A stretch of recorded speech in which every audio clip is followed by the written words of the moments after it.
Looks like we're live, and it's been a hot second.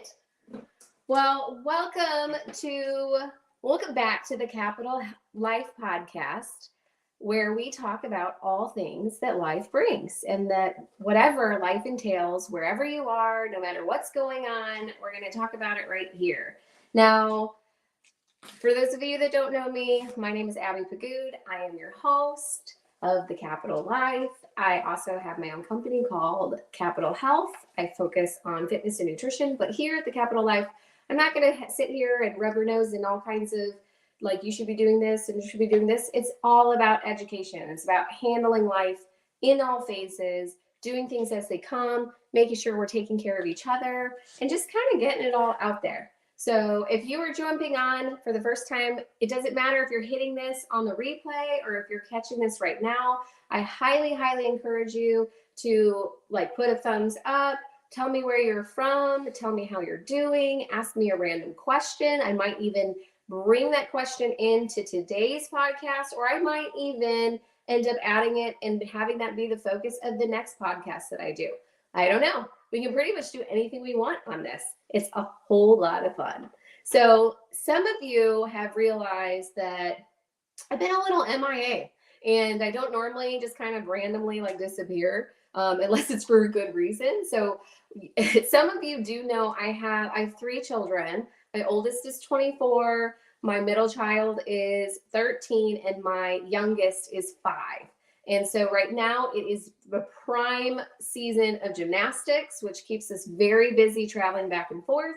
And sadly, I have to tell you, I was originally planning on doing podcasts every other week. And then once you skip one, then the next one comes. And then you're like, I don't know, this is kind of nice. I'm just quiet. And it's Saturday, but I love Saturdays. Saturdays are where you get really, really, really squirrely, and they're lots of fun. So I have decided that if I cannot get to a Saturday's podcast time, I'm going to pre-record it for all of you so that I do not leave you hanging, because the last thing I want is you wondering, having questions out there, not getting the answer, and still wondering what, why, how, what do I do? I don't want to leave you guys hanging on that. So we are going to make sure that if I am not going live, I'm definitely going to pre-record so that you definitely get me. And instead of doing every other Saturday at 5:30, we are going to make sure and do every single Saturday. So we're going to start doing this podcast every week and make sure that you get what you're looking for every single week. So give me a thumbs up for that. Make sure you put some comments in there, just telling me hi, whatever. I'm running off of StreamYard. StreamYard is one of those podcasting systems. So I cannot see who is on, or I would say hello. So if you're going to say hi, I really would love for you to interact with me. Ask questions. Tell me what's going on. Hi, honey. How are you? I hope work is okay. But tell me what's going on. Tell me if you have any questions.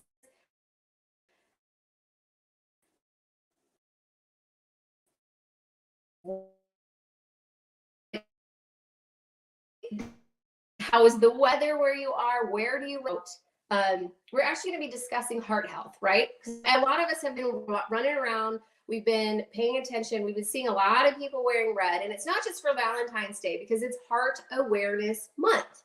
So in being heart savvy, we really want to take care of ourselves physically, but we also don't realize that there's an emotional component. There's a spiritual component that really does tie into taking care of your heart. So we're going to really play into that. We're going to discuss basically everything that we can to say, hey, physically, this is what can we do? And then emotionally and spiritually, this is another thing that we can do. But I also want to make sure that we pay attention to our amazing Kapitol sponsors for the month of February. Who else would be better but Pro Nail Roofing? They actually do roofing and solar. They do all kinds of other stuff, but I have to give props out to my good friend Trish Littlejohn. She's a good friend of mine. She's done my roof a couple years back, and I have to tell you, to be perfectly honest, I would not have the color house that I did if she didn't technically pick out my gutter color. So when she came in, she saw our gutters were a mess. She's like, let's get those all fixed up. Sure enough, I had a wide variety of selections, but they didn't necessarily match the paint color of our home. So we needed a paint job. It hadn't been painted in 10 years. She came in, she said, okay, what kind of color would you like for your gutters? I'm like, you know what? Can you get it within this window? I like the color of the gutters that she picked out so much. I told the painter to match the gutters when they painted the house. So I'm telling you, she gives that nice finesse detail that a lot of people don't do. Sometimes they come in and get out, and I mean, we had small children. Kai was like two or 3 years old at the time. So he's running around in the yard. So they made sure everything was picked up. It was pristine, and they did a terrific job. So I highly encourage you to go give them a call. Now that let's get started. Let's start talking about how do we create a heart of gold. So with February being Heart Awareness Month, we need to start thinking about, okay, what are some of the things about heart health that we need to know? Well, currently in the United States, there are people, like literally every 40 seconds, someone is having a heart attack. Every 40 seconds. And this is just in the United States alone, okay? A lot of times we need to pay attention to, okay, there's cardiovascular disease, there's heart attacks. Usually people that are prone to having cardiovascular disease, 1 in 6 die of a stroke, okay? Now, it's really important to pay attention to what are some of those stroke symptoms. A lot of people pay attention to like the slurry words. It's about not being able to get things out, starting to get like half of that face. There's so many different contributing factors to what the heart health. So it's not just saying, okay, my heart's not in good condition. Oh, okay, I set myself up for a heart attack or a stroke. It's like, it's numerous things. It's cardiovascular disease, and then the things that come with it. So what can be an influential factor? A lot of people have the misconception. It's not I don't want to say it's a misconception. I would say they get convinced that because their family has issues, and that's become an inheritance, that now that is going to be their destiny. Okay. I'm not saying that it's not, and I'm not saying that it is. I'm saying is, yes, genetics do have an influential factor. However, your actions, your responsibilities in self-care really determine on whether or not that genetic predisposition becomes a problem. Okay. And what a lot of time happens is, if you already know that you have genetic markers to having diabetes or having heart disease, or even having other things like cancers, wouldn't you take the steps to try and prevent them so that you can not only just live a longer life, but also make sure that you're enjoying the quality of the life that you have, that you're not going in and out of hospitals and having numerous drugs piled on top of you. So I really encourage you to consider more. I call it this 60-40 rule. Okay. And when I refer to the 60-40 rule, it's really that yes, 40% of your genetics basically says that you are set up to possibly having these risk factors. Okay. But 60% of your behavior and the things that you do influence on if it actually will become a threat. Okay.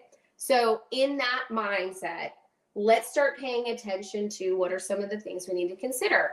Now, people that end up carrying their weight really around more of their midsection, they end up being higher risk factors for cardiovascular disease significantly, because a lot of that weight is carried around their body and their midsection, which puts more pressure on their heart. A lot of people don't realize that, we've always had, I don't know if you guys have ever done health class where it says like, which fruit are you? Have you ever heard that? Like, what fruit are you? Are you a pear shape? Or are you an apple shape? Well, this is where that comes in regard. If you are an apple shape, meaning like, okay, here's your skinny little legs, but then when it comes to your upper body, here's your midsection. That's where you are putting more pressure on your organs. You have more surrounding and more adipose tissue surrounding that area. And so therefore that puts you at a higher risk of having more complicated issues in that. If you want to know more about pear shapes, why don't you hit the follow button or subscribe and start paying attention to my podcast, because we might address pear shapes in the future. And I can guarantee when we start talking about those women and estrogen dominance, hint, hint, that's for the future. So let's really pay attention to where are we carrying that weight, okay? The other thing is, a lot of people don't understand that if you have a happy mouth, you have a happy heart.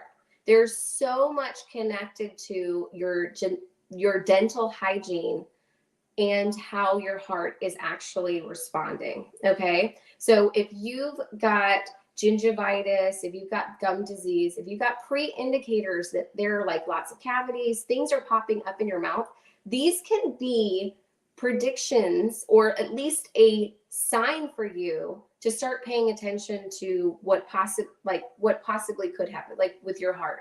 Okay. Usually when our mouth starts to, I want to say like defaulter or starts having problematic issues, that's where you're like, okay, this is falling apart. I need to really make sure that I'm taking care of myself from the inside out so that I don't keep having some of those issues. And I'm going to say, by all means, if you've got something funky going on in your mouth, get it fixed. Get it fixed. It's not a looking thing or even like a, you don't want to kiss somebody with a stinky mouth. Like, get this stuff all fixed up, because one, the person that's around you all the time, they love you and they're going to tolerate you no matter what. But at the same time, they also want to make sure you're around a long time. And if anything's going on with your mouth, that means that there might be something going on with your ticker later on. And that person definitely wants you around for a really, really long time. Okay. Number 2, we are going to focus on what you're putting on in your body. Okay. So a lot of cardiovascular issues, do you guys ever remember, like the good fats and the bad fats, or like the good cholesterol and the bad cholesterol, right? So when it comes down to cholesterol, you have your HDLs and you have your LDLs. Now your HDLs are like, I like to think of them as like your high definition security squad. It's like your protective, it's basically like your SWAT team for your blood, where it goes in and it gets all of the damaged cells and it kicks them out. So it's like your protective zone, right? Your LDLs, they always get the really bad reputation of being the bad cholesterol. They're only the bad cholesterol when they get out of control. Okay, like they LDLs can help with bioresolves, home run transfers. They do have beneficial properties. It's when they get out of control that's a problem. Now, your guys are gonna say, I mean, I don't even know that the difference is between an HDL and an LDL, and we're gonna talk about that right now, because I don't want you guys leaving here and being confused and not fully understanding like what's going on. So really, what ends up happening is, a lot of the food that you put into your system, your cholesterol, it ends up, when it starts building up, LDLs are kind of reminds me of like adolescent teenagers. Okay. What do adolescent teenagers do? They like to hang out with each other. So they like to hang out and they like start clumping together and they start clogging arteries. Okay. You can't essentially take your LDLs that are in really bad condition and actually turn them into, you can actually reduce them. Okay. When I think of your HDLs, I think of your happy little fluffy bunnies that are running around. They're grabbing your high definition security. I think of the movie Hop that my kids used to watch, where the Easter bunny didn't want to be the Easter bunny, and then sure enough, what ends up happening is he like runs away, and then they send like the bunny berets after him. And I think of those happy little fluffy bunnies. They're like the security squad. So they basically, like, your HDLs are your high definition security squad, and they clean everything out. But then you have your LDLs where, when they're behaving fine, they're happy little fluffy bunnies doing their job, going to and from, and they're having no issue. But then when they're out of control, when the levels are too high, they start acting like adolescent teenagers, and they're like angry little gnomes. They start clumping together. They start clogging arteries. They even start attacking hormone systems. They basically they get out of control. They start clogging everything. They start causing all problematic issues. And then it's almost like it's too far. It's too far. It's too gone. And you have to bring it back. So how do we reduce that? Well, a lot of times it's about the food that's coming into your mouth, paying attention to what's coming in, making sure that we're staying away from a lot of those saturated fats. So we really need to make sure that our diet is having a lot of healthy fats instead of a lot of bad fats. Now, how do you know the difference between a good fat and a bad fat? Well, let me tell you. A good fat basically will have, so let's say for every 100 calories that you consume, you should not exceed a total of 3 grams of fat. Total fat, okay? Out of that total fat, only a third should come from saturated fat, okay? A third. That means for every 100 calories, you're allotted 3 grams of total fat, which then means you can have 1 gram of saturated fat, okay? So hypothetically speaking, let's say I hand you a bar that is 190 calories, and the fat content is, let's say, 17 grams of fat, and the saturated fats are 9 saturated fats. Holy crap. First of all, if you have almost 200 calories, 6 grams of fat, it's already skyrocketed because it's at 17. Second, the saturated fats is at 9. It should not be exceeding more than 2 grams of saturated fats. So really, you shouldn't be consuming that product, which really, that product that I just mentioned is a Snickers bar. So there you go. You want to make sure that you do get healthy fats. There's one exception to that rule. So you can follow the fat rule. I would call the 100 calorie, 3 grams of total fat, 1 gram saturated fat, the fat rule. The only exception to the rule of the fat rule is for healthy fats. So if you took 190 calories, you had 17 grams of fat, and you had 1 gram of saturated fat, you only had 1 gram of saturated fat. That indicates that item, that food product, is a good form of fat. It's a healthy fat. It helps boost up your HDLs. It helps boost up that security squad. So that product is actually good for you. And that product would technically be nuts, avocados, any kind of like sunflower, olive oil. Those are really, really good sources of fats. Now, you're going to have a lot of people that have asked, me from time to time, is coconut oil good for you? Is eggs good for you? Well, yes and no. There's some positive negatives, but when we're talking about heart disease and we're talking about cholesterol, I'm looking at the saturated fats. I want to get the saturated fats really low and almost non-existent so that we can do that. Now that we're paying attention to good fats versus bad fats, we also want to pay attention to exercise. Exercise and stress is a significant influential factor in heart disease and stress and blood pressure and all of it. It's all connected to it. So doing the appropriate amount of exercise helps regulate those stress levels, one, which is good because high stress levels actually put more strain. They create high blood pressure, creates more annoyance to the heart, which also increases some of those issues. The other thing that's really important is making sure not just dealing with the stress, but also exercising. Exercising helps get the circulation going. It helps also, getting rid of some of the excess weight that we might be carrying around our midsection. It also improves your response to sugars and other foods and keeps you healthy and being strong.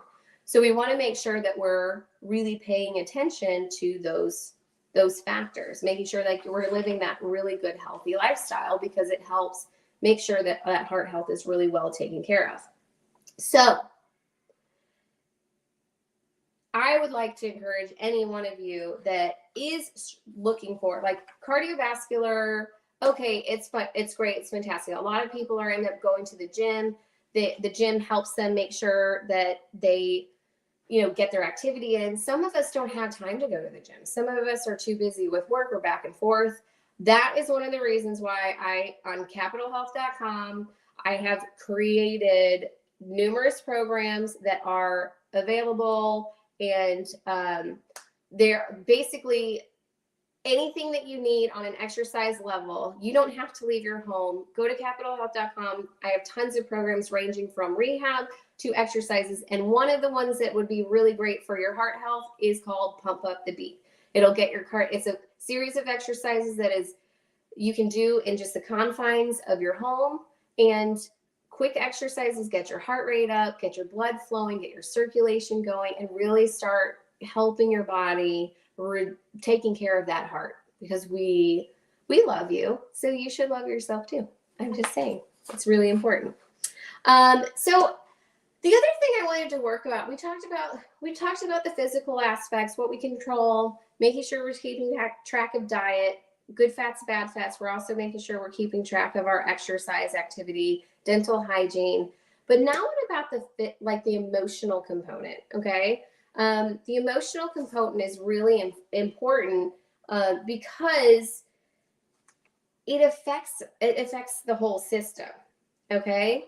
So when it comes to, our physical part, it handles respiratory, it handles circulation, it handles our arteries, blood flow, all of that. But when it comes to our emotional and spiritual connections, we experience those on a day-to-day basis. Now, what I find really cool is that the heart can function similarly to a brain when it secretes hormones like oxytocin, creating a loving bond, right? We all meet somebody, we get those happy, lovey-dovey feelings. A lot of that's because a hormone's release, which creates that attractive quality, that creates that loving feeling, that loving, the ooey gooey, feels so good, right? Now, what is interesting is that the heart is connected to the parasympathetic nervous system, which is connected to the spinal column. Okay. Now it runs down the spinal column, and it connects in the back of the heart, essentially allowing the heart to have connections like the brain does, right? So the heart is connected to the parasympathetic system, which then sends signals up to the brain, which then our friend to the north, right? Our friend to the north, that brain of yours, starts telling us how we're feeling. Now, what I find the most fascinating about this is that those connections end up really sending messages. It's almost like our heart is sending messages to our brain, which then reflects on to how we're feeling. Now, what does this mean? Essentially, our brain ends up telling us how we feel.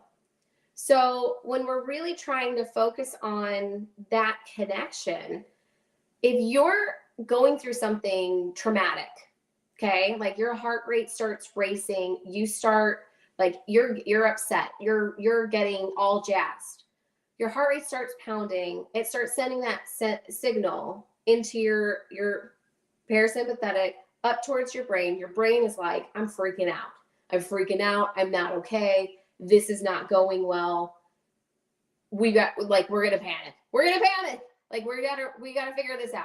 Okay, that makes things a lot worse. What if we could start realizing that some of our emotions are stemming to how we're feeling within our heart, right? What if we can start paying attention to how our heart is reacting and possibly change the way our brain thinks about things on an oversight, right? Instead of taking something that is almost overwhelming or panicking or whatever, what if we can start training our brain to start having a positive reaction rather than a negative panicked reaction? Okay. So one of the things, how do you do that? You would do that through meditation. You do that from heart centering techniques. You can do that from clearing blocked chakras. We can talk about chakras in another thing. It's notorious that people that are experiencing if your heart chakra is blocked, usually what ends up happening is you end up feeling a little bit more depressed, a little bit more alone, a little more reserved. Okay. when your heart's like overactive, that's usually when you have a tendency to like not really have awareness of boundaries. Like you almost get so excited to help people and like and involve yourself to the point where you start crossing the lines. And when it comes to that, you really need to be able to focus and say, okay, you know what? I'm going to take a step back. Where are we? What's going on?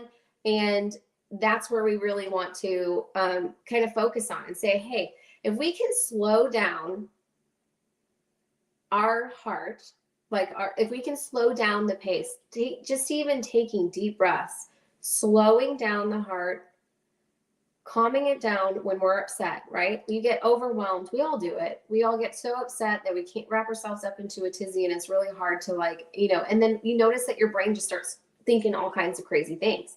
But if you can take a moment to really freeze frame, follow your breath, breathe in through the nose, out through the mouth, to really take a deep breath, follow your breath into your body, calm your system down, and then start thinking about relaxing, positive mindset, just even slowing the heart rate down tells the body that you're safe. Okay. When our heart rate starts jazzing up and it's like getting all out of control, our response is usually a negative response. We get flustered, we get a little out of control. But if we can start learning to take a moment, take a deep breath, slow down the heart rate, it's connected. It's going to send the messages up to the brain that you're safe, you're okay, we can get through this.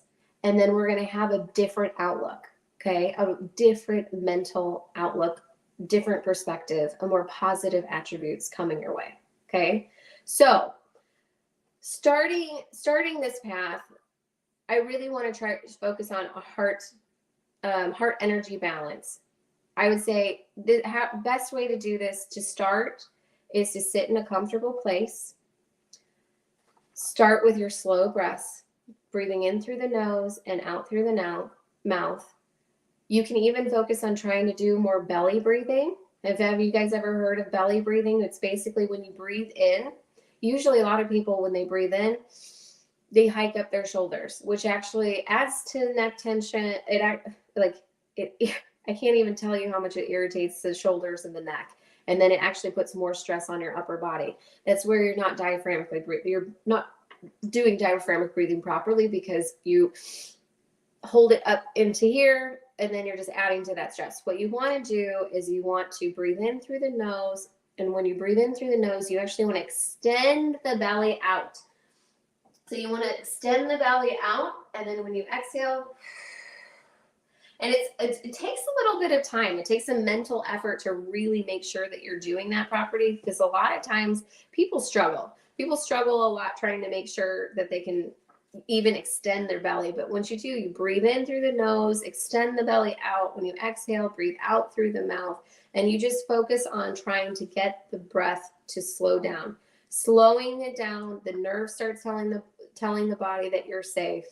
Imagine, and then from there, once you feel like you're starting to settle down and you're feeling nice and calm, the next step we want to start focusing on is we want to imagine a beam of light. Okay, I want you to imagine a beam of light, and I want you to imagine that it's starting from your heart.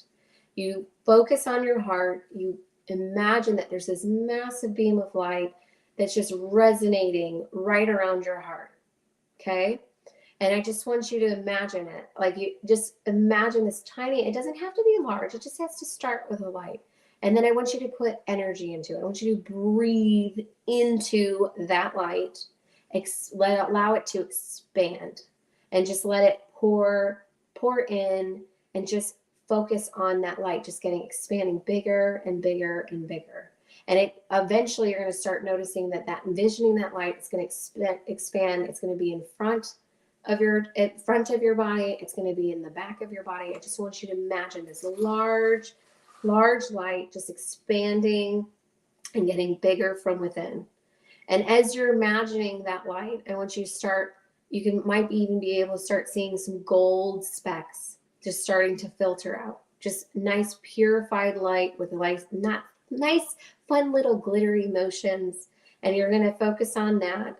And you're going to keep breathing. And you're going to allow yourself to take as much time as you need. Okay? Take as much time as you need to help reset. And you're going to envision that your heart just becomes this massive beam of golden light just surrounding. Okay? And once you feel nice and comfortable and solid, you can open your eyes, you can come out of it and just relax.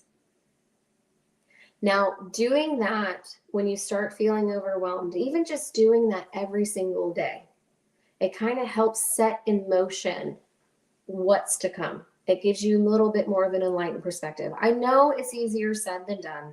A lot of us get started with our day. It's so chaotic. It's so busy. We don't feel like we have the time. It's as simple as being at a stoplight and just breathing slowly. You're rushing from one thing to the next. You get stopped by a light. Instead of getting frustrated, focus on your breath. Focus on your breath. Breathe in and out. Imagine that beam of light in your heart. It'll help really activate everything going on, keeping you in balance. It'll just really flip the switch so that you can stay focused and getting into doing whatever your day-to-day interactions are. Okay?